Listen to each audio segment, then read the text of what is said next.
സ്വാമി അസംഗാനന്ദഗിരി പ്രധാനമന്ത്രിയുടെ വാക്കുകൾ ഒരിക്കൽ കൂടി അങ്ങ് ശ്രദ്ധിച്ചു കാണുമല്ലോ. വിദ്യ കൊണ്ട് പ്രബുദ്ധരാകുക, സംഘടിച്ച് ശക്തരാകുക എന്നുള്ള ഗുരുദേവൻ്റെ മഹത്തായ ആശയം അത് പ്രധാനമന്ത്രി പറഞ്ഞു വെക്കുന്നു.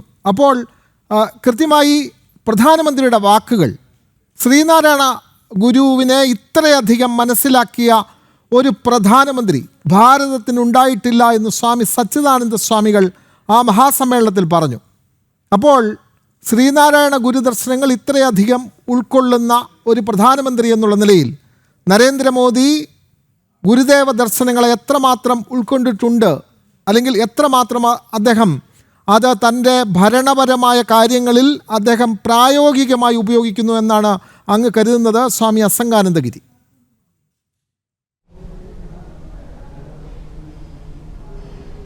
അദ്ദേഹത്തിൻ്റെ പ്രവർത്തനങ്ങൾ ഉടനീളം ആത്മീയമായ ചര്യയും ഗുരുക്കന്മാരെ ആത്മീയമായി തന്നെ ഉൾക്കൊണ്ടുകൊണ്ടുള്ള ഒരു പ്രവർത്തന ശൈലിയുമാണ് നരേന്ദ്രമോദി ഗവൺമെൻറ് നടപ്പാക്കിക്കൊണ്ടിരിക്കുന്നത്. തീർച്ചയായും ഗുരുദേവ ദർശനത്തിൻ്റെ വിദ്യാഭ്യാസത്തിൻ്റെ പ്രസക്തിയും ശുചിത്വത്തിൻ്റെ പ്രാധാന്യം, രണ്ടാമത് ഗുരു പറയുന്ന അഷ്ടലക്ഷ്യങ്ങളിൽ പറയുന്ന ശുചിത്വമാണ് ഈശ്വരഭക്തി, മൂന്നാമതാണ് ഈശ്വരഭക്തി പറയുന്നത്.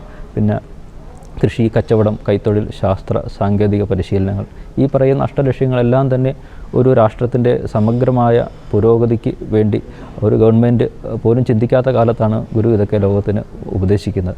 ആ ഒരു തരത്തിൽ ചിന്തിക്കുമ്പോൾ അദ്ദേഹം ഗുരുവിനെ കുറിച്ച് നല്ലവണ്ണം ഗുജറാത്ത് മുഖ്യമന്ത്രി ആയിരിക്കുമ്പോൾ മുതൽ ശിവഗിരിയിൽ എത്തുന്ന 2 സന്ദർഭങ്ങളിലെയും പ്രസംഗങ്ങളിൽ ഗുരുവിൻ്റെ സന്ദേശങ്ങളെ, ഗുരുവിൻ്റെ പ്രായോഗികമായ വീക്ഷണങ്ങളെ സമഗ്രമായി ഉൾക്കൊണ്ടിട്ടുള്ള പ്രസംഗങ്ങൾ അദ്ദേഹത്തിൻ്റെ നിന്ന് നമുക്ക് ലഭിച്ചിട്ടുണ്ട്.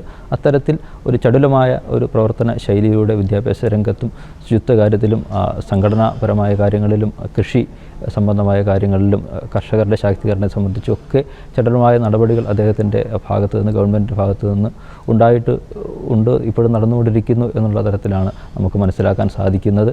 ഇപ്പോഴും തന്നെ കിസാൻ സമ്മാന പദ്ധതി അടക്കം നരേന്ദ്രമോദി ഗവൺമെൻറ്റിൻ്റെ അഴിമതിരഹിതമായ ഒരു ഗവൺമെൻറ്റിൻ്റെ സംശുദ്ധമായ ഒരു പ്രവർത്തന ശൈലി നമുക്ക് അനുഭവിക്കാൻ സാധിക്കുന്നുണ്ട്. അതുപോലെ രാജ്യസുരക്ഷ, എല്ലാ കാര്യങ്ങളിലും തന്നെ സത്യസന്ധമായ ഒരു ഗുരുത്വത്തെ ഉൾക്കൊണ്ടുകൊണ്ടുള്ള ഒരു പ്രവർത്തന ശൈലി അദ്ദേഹത്തിൻ്റെ ഗവൺമെൻറ്റിന് കാഴ്ചവെക്കാൻ സാധിച്ചു എന്നുള്ളത് വസ്തുത തന്നെയാണ്. അതുപോലെ തന്നെ സാമൂഹിക പരിഷ്കർത്താക്കളിൽ ഒരാളായി ഗുരുവിനെ ഉൾക്കൊള്ളുന്നതിനപ്പുറം ഒരു വിശ്വഗുരുവായി ശ്രീനാരായണ ഗുരുദേവനെ മനസ്സിലാക്കുവാനുള്ള ഒരു കണ്ണ് ബഹുമാനപ്പെട്ട പ്രധാനമന്ത്രിക്ക് ഉണ്ട് എന്നുള്ളതാണ് നമുക്ക് ഏറ്റവും സന്തോഷജനകമായ കാര്യം.